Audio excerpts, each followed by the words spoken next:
ಈ ದ್ಯುತಿ ಸಂಶ್ಲೇಷಣೆಯ ಜರುಗಿಸಿಕೊಳ್ಬೇಕಾಗಿತ್ತಂದ್ರೆ ಬೇಕಾಗಿರ್ತಕ್ಕಂಥ ಕಚ್ಚಾ ವಸ್ತುಗಳು ಅಂತ ಬರುತ್ತೆ.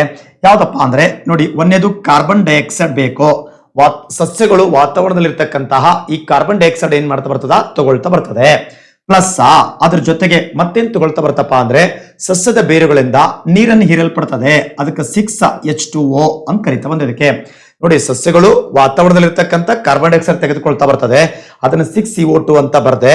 ಆಮೇಲೆ ಸಸ್ಯದ ಬೇರುಗಳು ಮಣ್ಣಿಂದ ನೀರನ್ನು ಹೀರಲ್ಪಡ್ತದೆ, ಅದಕ್ಕೆ 6H2O, ನೀರನ್ನು ಸುತ್ತಿರೋದು H2O ಅಂತ ಬರ್ದೆ ಇದಕ್ಕೆ. ಇಷ್ಟ ಆದ್ಮೇಲೆ ನೆಕ್ಸ್ಟ್ ಇದ್ರ ಮೇಲೆ ಏನ್ ಬೆಳಿಬೇಕಪ್ಪ ಅಂದ್ರೆ ಸನ್ಲೈಟ್ ಬೆಳಿಬೇಕು. ಇದ್ರ ಮೇಲೆ ಏನ್ ಬೆಳಿಬೇಕು, ಇದಕ್ಕೆ ಸನ್ಲೈಟ್, ಸೂರ್ಯನ ಕಿರಣ ಬೆಳಿಬೇಕು.